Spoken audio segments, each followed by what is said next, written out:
Okay, so let's begin. I just will say a few words as introduction, and also wanted to remind everyone that today is a very important day. I remember this day exactly 61 years ago. Sorry, it's it's not good to admit your age, but today's April 12th. It's the first time that we get men in space, Yuri Gagarin. I remember at the time I was a student at the same university which students are now joining us. And it was an announcement on the internal radio that we should all leave the auditorium and go to the main hall. And in the main hall, it was an announcement that we got first man in space, Yuri Gagarin. And it was a really great emotional thing. This happened 1 year ago. Unfortunately, in our times, I've heard that this name Yuri Gagarin also in some places is no longer welcome. And some of the museums, they no longer display his name. This is the times that we are living in. Okay, dear students, I want to introduce you. We have today 4 like prominent American speakers. Actually, yes. Let me start with our moderator. He's from Montreal, Canada. It's Ehret. I think you already met him earlier. He will be like chairing this session from Montreal. Then we have Raymond McGovern. Ray McGovern is a very prominent American foreign policy analyst working for CIA, Central Intelligence Agency, for Ronald Reagan and George Bush Sr. And he was in charge of the Soviet desk. It was his job to, every morning he was supposed to place on a table of President Reagan and then George Bush Sr. Everything which is dealing with the Soviet Union, but he will probably tell you more about this. And then Anton, Chaitkin. Anton is prominent expert, author of many books, and I just recently learned that he was running for mayor of New York. Maybe he'll tell you more about this. So let's begin. Our first speaker today, actually he's online. He's a professor of the University of Illinois, John Marshmeyer, and he will get a short opinion about what's going on, of course, in Ukraine. And then we will follow with Ray McGovern and Anton and Matt. Okay, so Matt, please start this John Marshmeyer video. Yes, sir. Great. Thank you very much for inviting me to be here. And I recall our travels in Germany fondly, especially when Steve and I debated the Ukraine issue back then. I agree with what you said, by the way, Katrina, when you said that this is the most dangerous crisis since the Second World War. I think it's actually more dangerous than the Cuban Missile Crisis, which is not to minimize the danger of that crisis. But I think basically what we have here is a war between the United States and Russia. The video is too low on the volume, period. And their future. I think there's a very dangerous chance of escalation. First of all, escalation to where the United States is actually doing the fighting against Russia. The two sides are clashing militarily, which hasn't happened so far. And I think there's a serious danger of nuclear escalation here. I'm not saying that it's likely, but I can tell stories on how it actually happens. So the question is, how did we get into this mess? So what caused it? And the reason it's very important to deal with. Matt, we have problems with sound, I think. But I think basically what we have. So there was zero, no one could hear anything, or it was just very low? Low. It was Very low. low. Low. And that's as loud as I could make that YouTube video, unfortunately. I've not encountered this problem before. Well, I think in this case, we simply will go to Ray, because Ray heard the speech. I know. So Ray, please help us, because, you know, just sometimes you have these technical things. So Ray, please go ahead. Take it from there. Sure. Thank you for having me. And excuse me for speaking in English.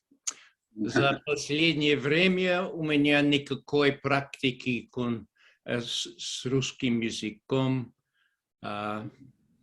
Это жаль. So I will speak in English, and I will try to pick up where Professor Mearsheimer left off. What he described was how you ascribe guilt, or how you describe responsibility for the terrible situation now existing in Ukraine.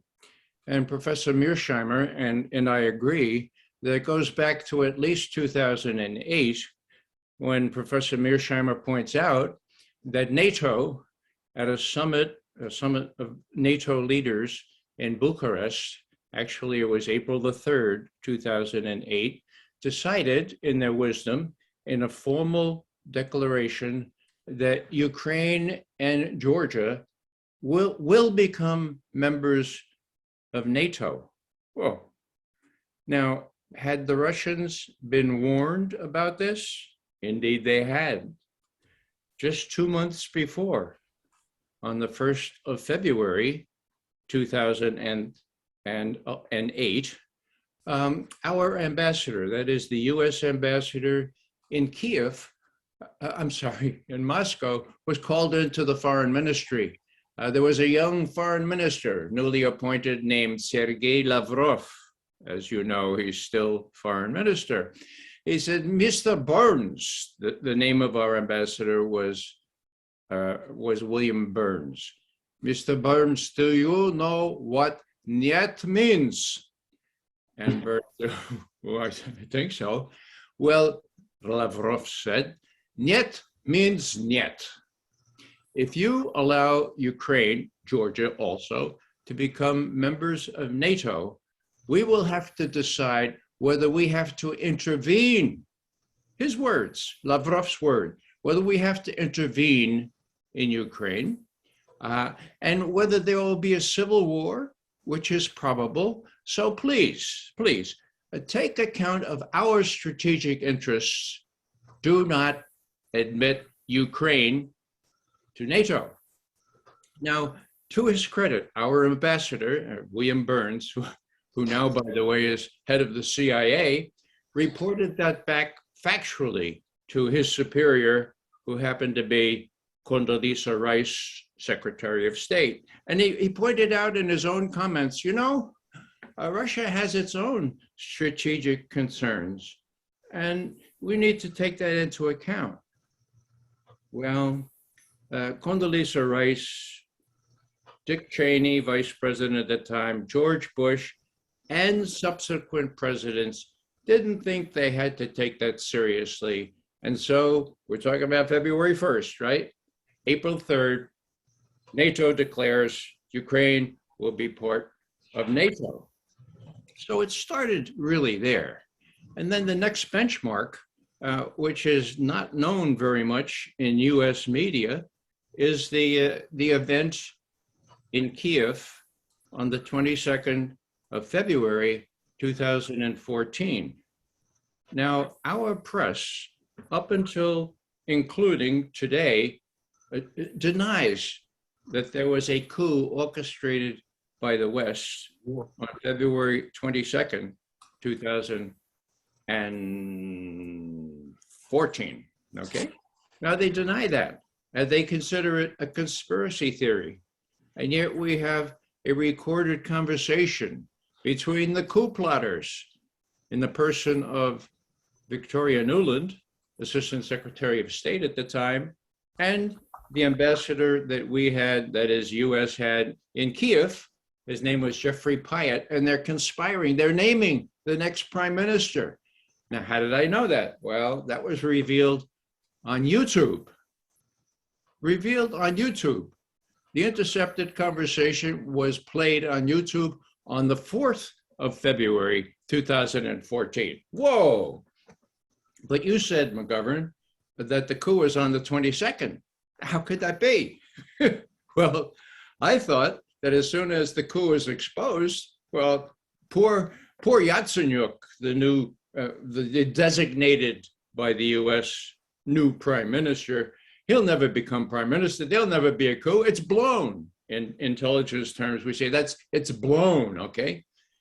Well, 18 days later, it happened. Where was Mr. Putin? President Putin was in Sochi, finishing up the Olympics.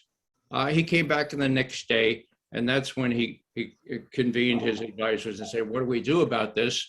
Crimea was annexed, and it was decided to help those people, those so-called separatists, but really regionalists in eastern Ukraine, Donetsk and Lugansk, to the degree Russia could do that in a quiet way. Now, why is it that Americans don't know that? Well, it has to do with the media.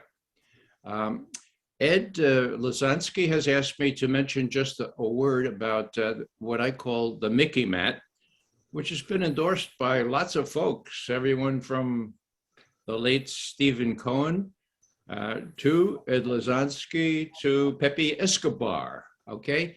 It means, and if you have a pencil, it means MICIMATT. It reminds, it sort of rhymes with Mickey Mouse, so you can remember it. M, so military, industrial, congressional, intelligence, media, academia, think tank, complex. Now, that's much broader and much more powerful than the MIC, the military industrial complex that our President Eisenhower warned about the day he left office. Why is that important? It's important because Eisenhower said this is a real danger to our democracy, and the only way to prevent it, the only way to, as an antidote to it, is a well-informed citizenry. Now that's why I said media, the MICIMATT. The middle M is media. It needs to be in all caps, so to speak, because without the media, the MICIMATT doesn't work. What am I saying here? I'm saying that Americans don't know anything that John Mearsheimer has said, that I have said. It's suppressed in the media to the point where people are criticized as conspiracy theorists for telling the real story. So when President Putin went on TV in early September 2013, just as President Obama was arriving in St. Petersburg for the economic summit, when he did that, he said, look, you know, your Secretary of State, his name was Kerry, on врет, он знает, что врет, это печально. You don't need to translate that. God, I'd never seen a president call a rival Secretary of State a downright liar, but he had lots of evidence. Kerry had just told Congress the moderate rebels were winning in Syria, and that there had been a chemical attack outside Damascus. Those were lies, and Putin called them lies. Obama didn't object too much because Putin, as we say in English, he pulled Obama's coals out of the fire because he gave him a way to avoid war, open war against Syria, namely the destruction of Syrian chemical weapons under UN supervision on a US warship specifically outrigged, specifically prepared to destroy such weapons. So what am I saying here? I'm saying that there's a lot of lying going on, and people in America only know what the mainstream media is telling them. And so what Eisenhower warned about has come to fruition. Americans are deprived of the real story in this respect. How about Russians? Well, you know, I used to evaluate Russian propaganda, and it was pretty bad in the Soviet days. Matter of fact, I remember reading Pravda, as we had to do every day. I say, whoa, what is this word? Volstritskie kravopitsi. Wall Street bloodsuckers. And I would say, oh, that's over the top. There aren't any Wall Street bloodsuckers. Now, that was 5 decades ago. Everybody, including intelligence analysts of foreign affairs, learn things as they go along. And if you look what happened in 2008, 2009, well, you know that was the very definition of Volstritskie kravopitsi. So I no longer look to Russian media as completely distorted. As a matter of fact, there are kernels of truth there that are more persuasive than what you see on BSNBC, Fox News, or the other outlets. What's my bottom line here? The situation in Ukraine is really, really dangerous. Professor Mearsheimer was just about to say the prospect of a nuclear exchange is possible now. He says it's not probable, but the very fact that people will be referring to this, President Putin included, is really a stage up on this notch of belligerence. So what do we need to do? Well, we need to get the truth out. We need to be able to educate not only our American citizens, but Russian citizens, what's at stake here. Now, I thought that Mr. Putin would be able to achieve his ends with respect to Ukraine without invading Ukraine. I think it was a terrible thing that there's a war now in Ukraine. What I don't agree with in terms of what the US media says is that it was unprovoked. If anything were provoked, that was provoked. Again, it's not a good idea to violate international borders, but even the Chinese, and I think this is important to mention, even the Chinese have sort of made an exception for what President Putin did. You know, they have this bedrock principled stand about non-interference in the affairs of other countries. That is China's position from 100,000 years ago, okay, all right? Well, what happened? When Mr. Putin and the Soviet forces invaded Ukraine, the Chinese said, well, we can understand that. We appreciate Russian concerns with respect to NATO encroachment. We know that they have a strategic concern here. And so China not only avoided calling it an invasion, not only abstained at the UN, but is giving full propaganda support to propaganda, full public support, not only in their official statements, but in their very active common media, the internet. Now, what's important here? It's important to know that Mr. Putin feels that he and Mr. Xi of China, Xi Jinping, the president of China, have an alliance now where they are supporting each other. It's important for Americans to know that all this drivel in our media about Russia being isolated is precisely that, garbage, drivel.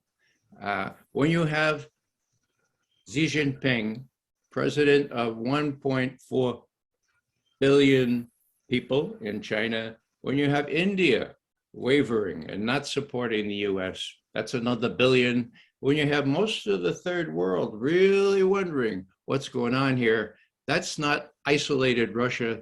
That encourages Russia to finish the job now And I understand as of this morning, there's really strong fighting in the east part of Ukraine. What do we do about this? Well, in addition to spreading truth around, we have to pretty much recognize what the stakes are. We have to sort of much realize that this concept that America is an indispensable or exceptional nation is rubbish. It may have been true way back after World War II. And just as an aside here, I would mention that there was a time back in World War II, and I was alive during the whole war, okay, where Russia and the United States were combined in an alliance that defeated the Nazis, okay? Why is that important? Because Russia, as you know better than I, lost 26 million people in that war, 26 million at the hands of the Nazis. Now, Professor Lozansky mentioned that we have a very important Yuri Gagarin Day today.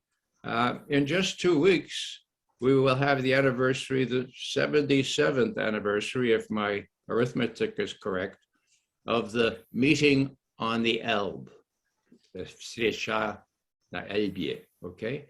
Now, why have we forgotten that Russia and the United States have no real impenetrable differences?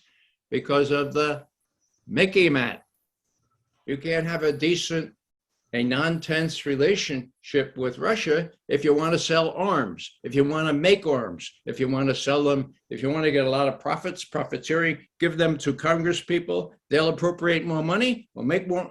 Hello, it's a circle that is really insidious. So the MICIMATT rules this, and what we need to do is disabuse Americans and everybody else that we are exceptional. It's high time we realize that we are not, rather than Russia being isolated, we and the so-called white West are standing alone against most of the population of the world. So when Mr. Putin warned in a New York Times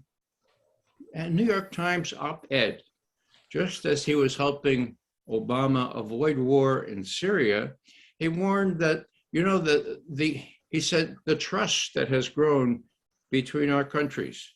This is President Putin writing an op-ed in the New York Times. The date was September 11, 2013. September 11th, just a coincidence, okay? What Mr. Putin said is, I trust and I treasure the increasing trust that now exists between not only our countries, but between Mr. Obama and me personally. The only thing I disagree with is the notion that some countries are exceptional.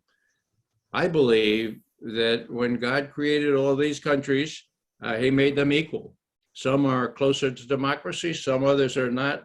But when God looks down at these countries, he sees them as all equal. Whoa. Now, he finished up that op-ed by saying that. And later, about 2 years ago, he said that in an interview. So I believe the report that was given to me at the time that he penned that last paragraph himself.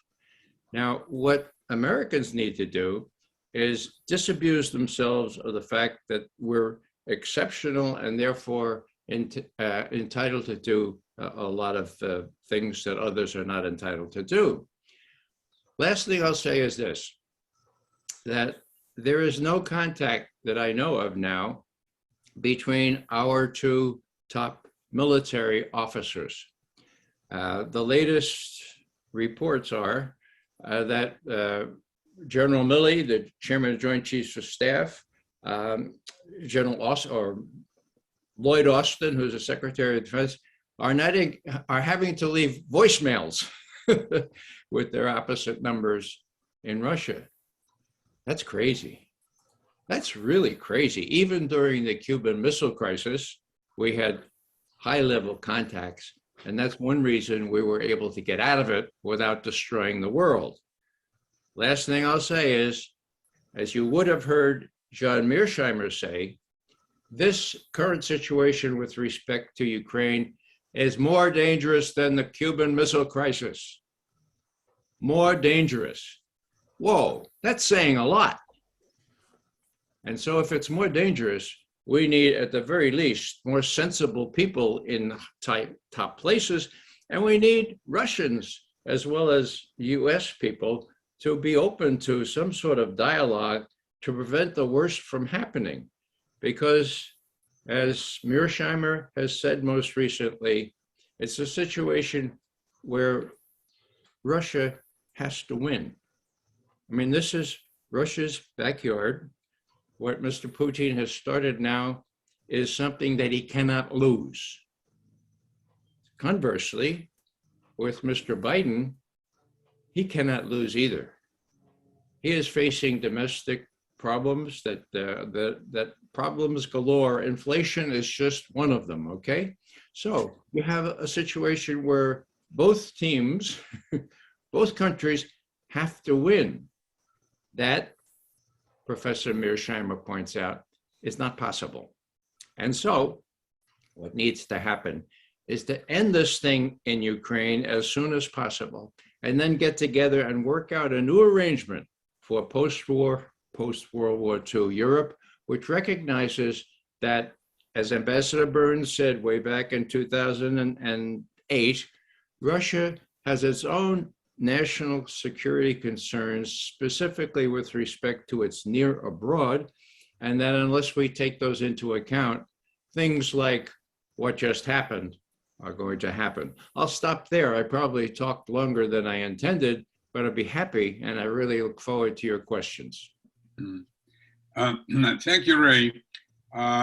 It's a very good statement, and good that you mentioned John. It's too bad that we couldn't hear all his speech, but I will send students this link. Perhaps they'll can do it. But I want to correct you on one thing. You mentioned that problem started in 2008 or 7, right? There's this Bucharest summit about Ukraine and Georgia join NATO. I believe this problem started much earlier. Actually, it started almost immediately after the collapse of USSR in 1991. I know this from my personal experience, because at the time we were all naive and thinking that after collapse of communism, which we thought it would be like a major problem between United States and Russia, now that Russia is free, and actually Ukraine is free, then we can all live in peace and happiness, and it will be like a new era of love, peace and love. And what we did is brought, as NGO, as non-government organization, we brought large delegation from Ukraine, from Ukrainian parliament called Rada, and from the Russian parliament, Duma. Each delegation had about maybe 20 people.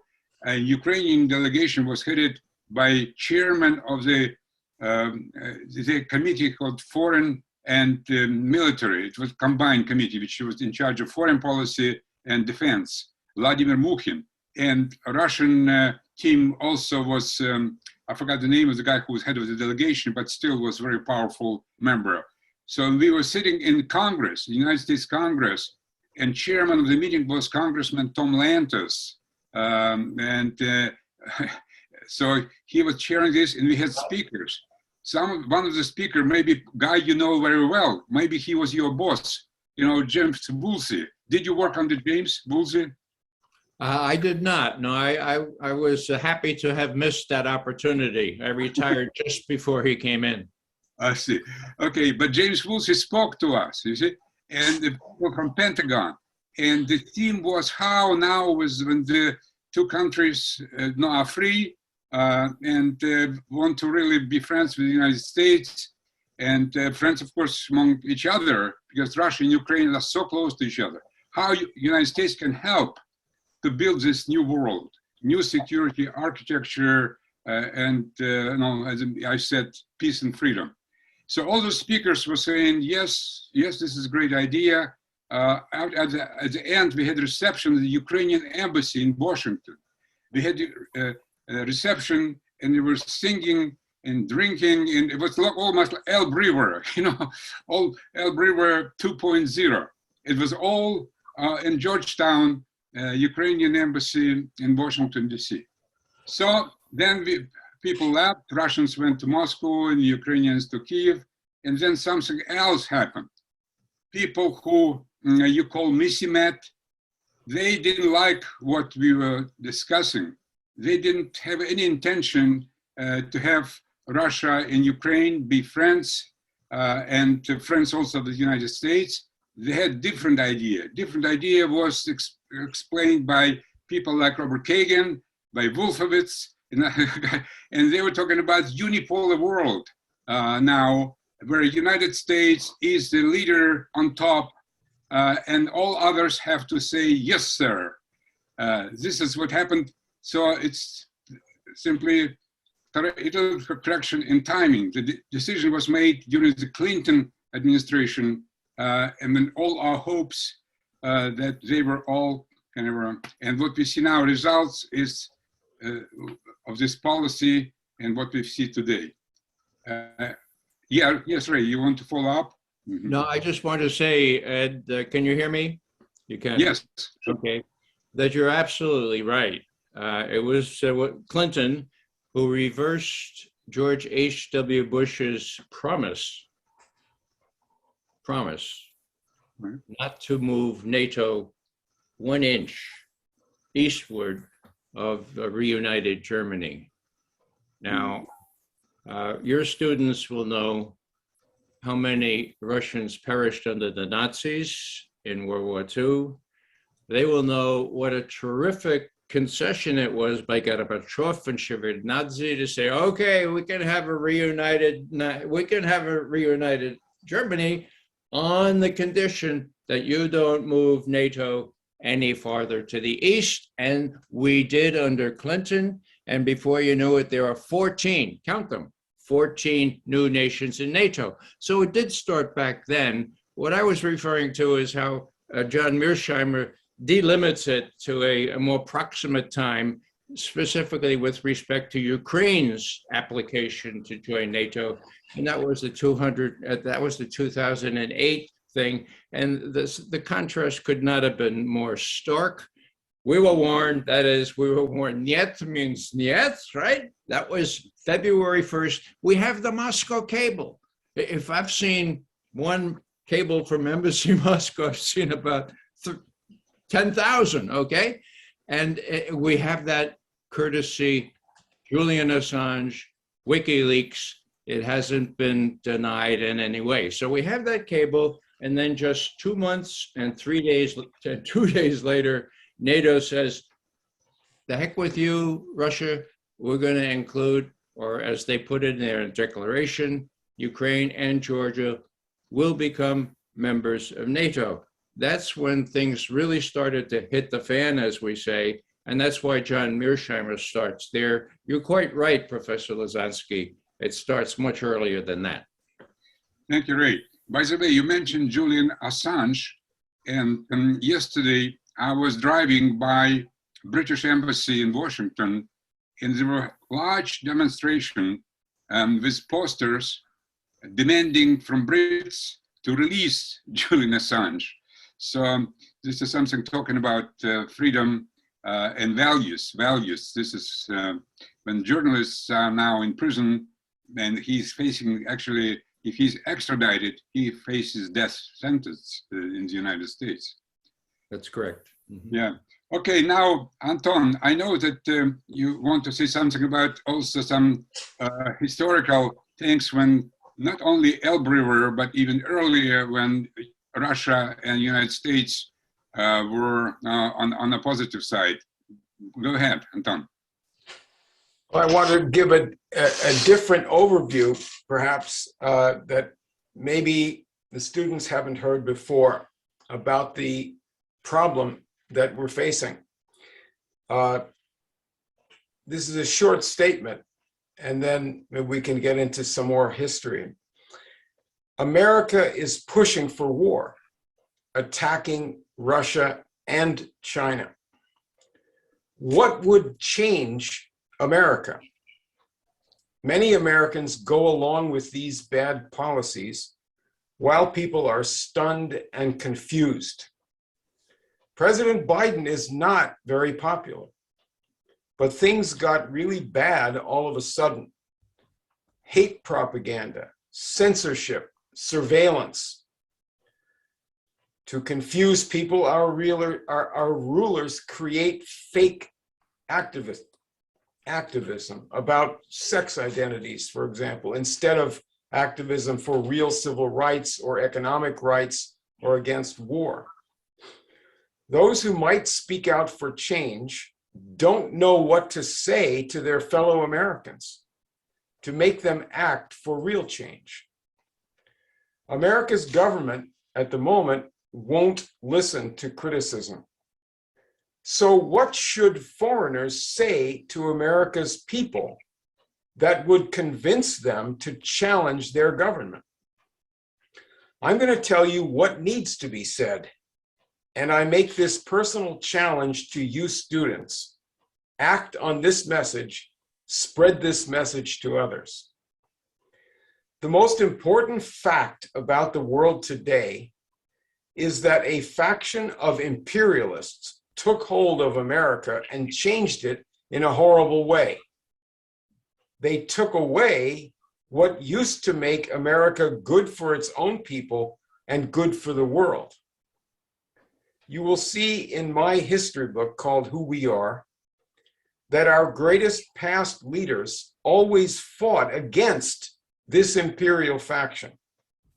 Presidents George Washington, Abraham Lincoln, Franklin Roosevelt, and John Kennedy moved America forward so that we had more power to control nature, not to control people. Their program gave us skilled industries with high wages and electricity, and the space program, not starting wars. They made America strong, and they thought all countries ought to be strong and independent. In most of America's history, Russia and America were good friends. Who were the imperialists that always tried to stop America's progress and block its positive influence? Financiers in London and New York, and their clients, the slave owners. When I was about your age, 3 American leaders were assassinated one after another: President Kennedy, Martin Luther King, and the president's brother, Robert Kennedy. The imperial faction then pushed us into Vietnam and other wars. They introduced street drugs, an ugly culture that made people stupider. They moved our good industries out of America into weak countries that had to pay lower wages. The new system that replaced the historic American system we now call globalism. The globalists are the faction that grabbed America and changed it for the worse. When communism ended in Russia, these globalists did not bring Russia into the old friendship with America, because these men had already crushed the old America, and they wanted to crush any other country that tried to do what America did, that tried to help its own people with good living standards and national greatness. America has been robbed of its power to do good to its own people and to the world. Without doing good, you are not fully human. America can be changed only if Americans begin to demand that what was taken from them be restored. The terrible change in the USA must be reversed. All nations share the same basic interests: peace, and the scientific power to improve our lives. But our world is in terrible danger now because a selfish faction is willing to risk destroying civilization to keep their power. They are pushing us toward world war. So, what do Americans need to be told? Say to them, you were a free and creative country, a prosperous country, and a great blessing to the world. You can be that again if you have the courage to demand your country back from this insanely selfish faction that is threatening all of our lives. So I say to you students, you need courage to hate the sin, but love the sinner. And only love can change the world for the better. Thank you, Anton. Okay, great message. Let's turn now to Canada. Maybe, Matt, what's Canadians thinking? I don't know if Canadians are thinking too much these days, but I know that if they were to listen to you gentlemen speaking, that would definitely awaken something. And I think that what both of you said was brilliant. I don't have too much more to add except to say that, Anton, what you just pointed out is very, I think, important. Canadians have a deep-seated anti-Americanism. By virtue of being Canadian, it's built into us. That's also being part of the British Empire. We've never had a war of independence. We've never fought for much. And so there's been generations of enforcing this idea that what makes us great is that we're not American, even though we sound American, we look American. And I was taught this, and it's embedded in our schools. It's embedded in our psyche, and it's very strong. The important thing, the way that this is sold to us is we're only shown the worst side of America. We're shown imagery of slavery. We're shown imagery of hypocrisy. We're shown imagery of wars, of Vietnam, right? Civil rights abuses in the 60s. These images are just flashed in our heads. And we're not really permitted to appreciate that better forgotten tradition, which really gave birth to the greatest upshifts in civilization that were instigated by the ideas of the American Revolution, and that allowed for slavery to be extinguished, and that allowed for people like Martin Luther King to arise and to try to reawaken common sense and morality in the American population more broadly. And as you inferred, Anton, this has been something which even Americans have been induced to forget how this happened. They've forgotten who they were in many ways, which is why I think you chose the title of your book as you did. And if you're going to be able to, I know as a teacher, if you're going to be able to speak and teach a student well, the best teachers that I ever had were the ones who treated me like I had a soul, like there was something already in me, even though I was ignorant, that they were able to awaken as a hunger that would be something that would make me want to make more discoveries on my own. The ones who were just talking at me or trying to modify my behavior by reward and punishment were not the ones that I really remember or cherish much. So I think it's like that if you're talking to anybody, if you're going to rehabilitate a drug addict, somebody who was once a good person, they made bad choices, and they've built up, what you might call sin. They've made, they've gone into a world of crime. If you're going to successfully rehabilitate, your mindset has to be somebody who could see that, okay, this person is ultimately, you have to talk to their better self and awaken that and constantly go there. So America today, one might think they're doomed. Financially, it's a bubble that's ready to collapse. They've been taken over by a parasite, which, I mean, I was just, the connection between what happened in the 90s and today. Victoria Nuland, I was just surprised to discover recently that she was the personal assistant to Strobe Talbott. Strobe Talbott, who was the guy who, the Rhodes Scholar in charge of managing much of the deconstruction of Russia in the 1990s, alongside other people that he was interfacing with, like Soros, like, Chubai, may he never come back to Russia, and other traitors. I mean, Victoria Nuland was right there on the inside, where these people were devotedly obsessed, almost religiously, to the idea of a new one world order, of an age which would not have nation states, which would not have traditions, morality, things like that, that would be more manageable. These are really perverse individuals who don't think that human beings have a soul, that we are capable of sovereignty.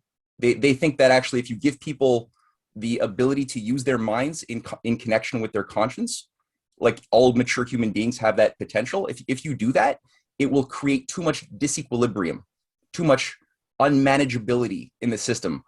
And these are people obsessed kind of like, you know, with the idea that human beings are like a computer model, that you could just manage our population. You can manage everything the way you can, the equilibrium of a mathematical equation in a computer.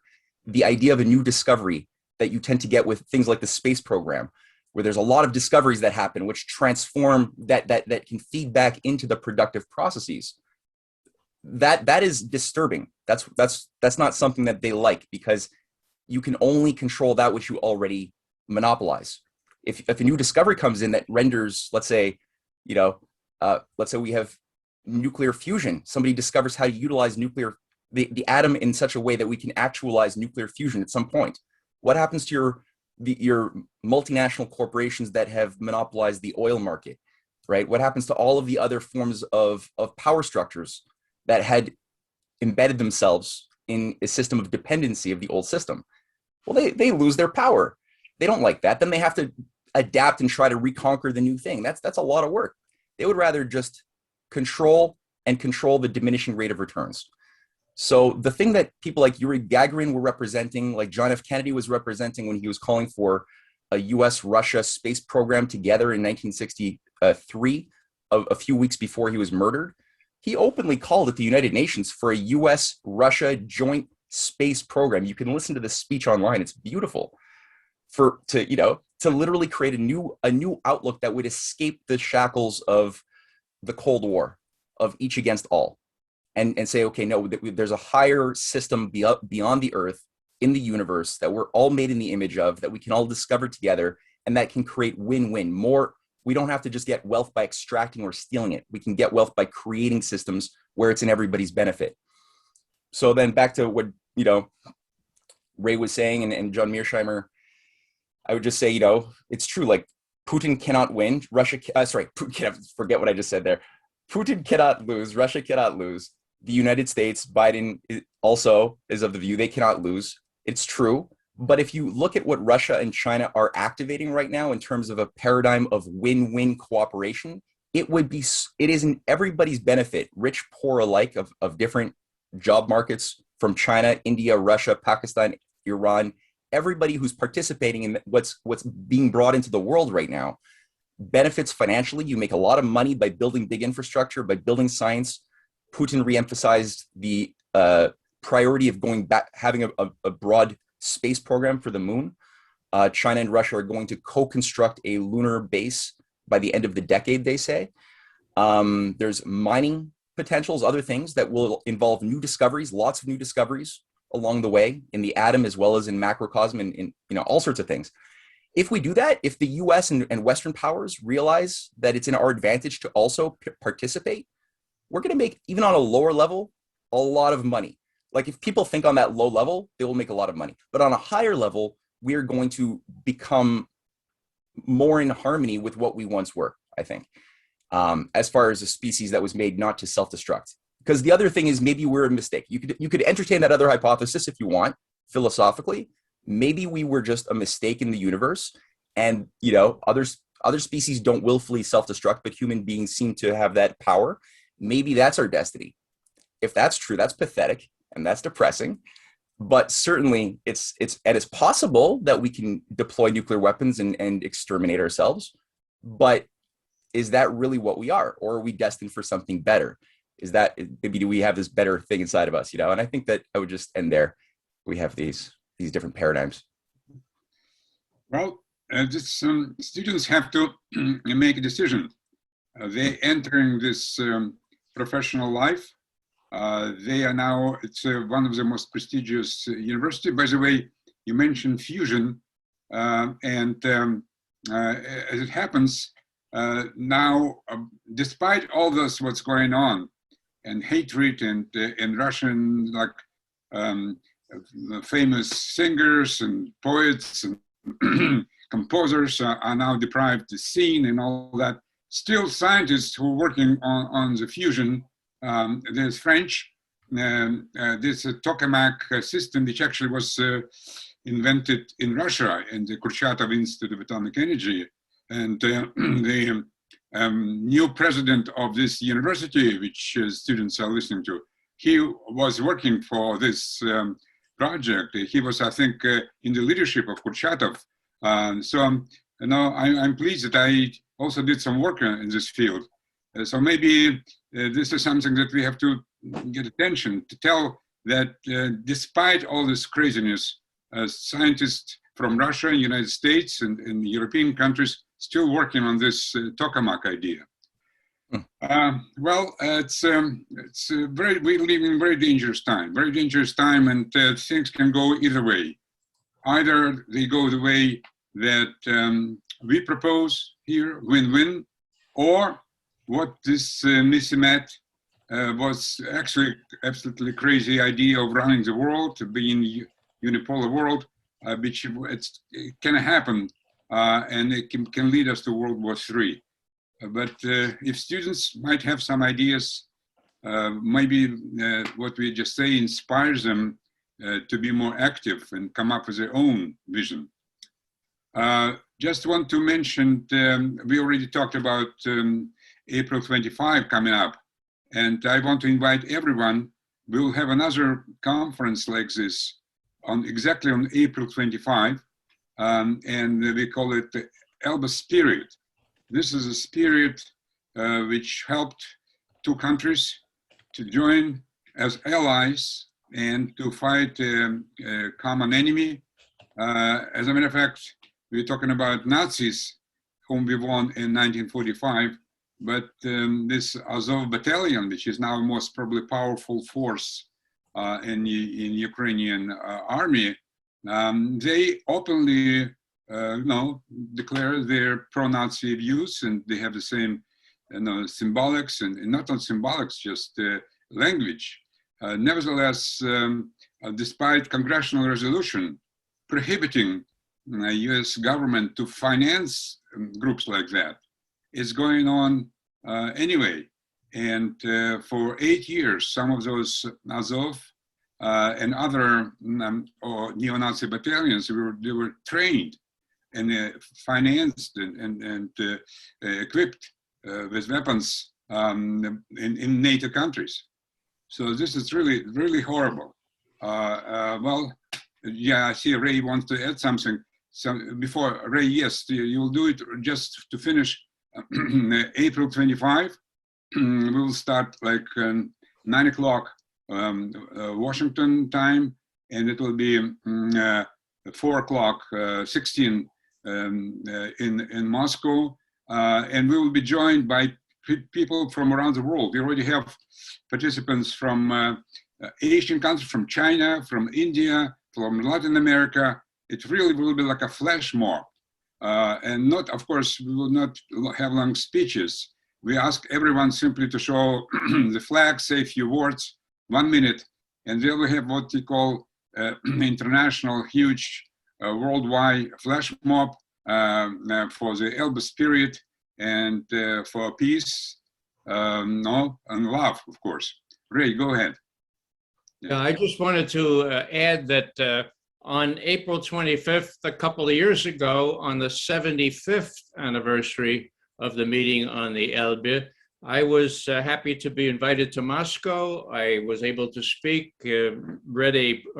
recited a poem from Nekrasov, and then a Russian general, a Soviet general, came up to me and he looked at me and he said, "Studebaker, Studebaker, Studebaker." Now, what that was all about was the United States gutted the Studebaker car factories in Detroit and elsewhere and made trucks and tanks and so forth to give to Russia so that they could help Russia face the Nazis in Volgograd and so forth. So, you know, there's a reservoir of goodwill in Russia for its whole ally. And my question would be, Can that persist? Can that still live in current circumstances? If people can, in the younger generation, can identify with that, then we have some hope. If they don't know much about that, if they don't know Studebaker, then it's much more difficult to identify with their American co-citizens who are very now malnourished on knowledge, but really have a basic goodness to them that should be able to prevent the worst. That's all I wanted to say. By the way, we mentioned space program today, and one of the people who was at this ceremony was Alexei Leonov, famous Russian cosmonaut, and he was shaking hands with General Bruce McClinton, who was military attaché at the American embassy in Moscow. And so this it's amazing. And it was such a great emotional scene when Americans and Russians again repeated what happened in 1945 by embracing each other. Of course, there was some also wine and maybe vodka too, drinking. I composed, I'm not, of course, not a composer, but I composed a tune, and I used different videos for this tune, and I made new video with Elbe River. By the way, your picture is there as well, and also Leonov and Bruce McClinton and others. And so I will send you this video, which is dedicated to Elbe River, which we're going to show also on April 25. Well, I think it was a pretty good conference. I don't know if any students want to say something or I ask any questions. We have a few minutes left. Please go ahead. Any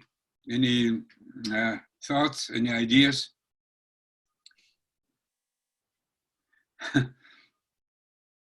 No, well, students are shy, although I keep encouraging them all to be more like open and, anyway. No, well, there's a lot to process in a lot of this, a lot of mind food to chew on. Sometimes I think Anton has one last thought about maybe, was it FDR perhaps? Yeah. Yeah. Today is the anniversary of the death of Franklin Roosevelt, April 12th. Now, this man, as president, built great dams in America, out west, particularly, and in the Tennessee Valley. And one of the men who built them was named Edgar Kaiser, great engineer. He also built the Liberty ships that brought supplies across the Atlantic. And one of them was the Novorossiysk that went to Russia to help supply the Russians who were fighting for us valiantly during World War II. Later on, President Kennedy made an agreement with the country of Ghana to build a great dam there, to help them build the dam for Kwame Nkrumah. And this same Edgar Kaiser from Roosevelt's time went to Ghana and was the engineer for this great dam. This is the time when Kennedy was trying to revive Roosevelt's whole program. And I believe that Kennedy was killed by the faction that betrayed Roosevelt's whole program, the imperial faction in the CIA and the Pentagon. And these are the people that are now ruling on behalf of this MICIMATT. These are the people that killed our president, who was doing some good for the world. This is a tradition that was most pronounced by Roosevelt, and then Kennedy tried to do the same thing. So that's our world that we have to strive to get back to. Okay, well, thank you. I think it was a very good meeting, and hope to see you all on April 25. Thank you, Ray, Anton, Matt, the students, and please be more active. I keep sending you some articles. Please send your comments. By the way, Ray, I sent them your recent article in the anti-war, and any comments that they will send to me, I will forward them to you. Thank you. Okay, bye-bye. Everyone.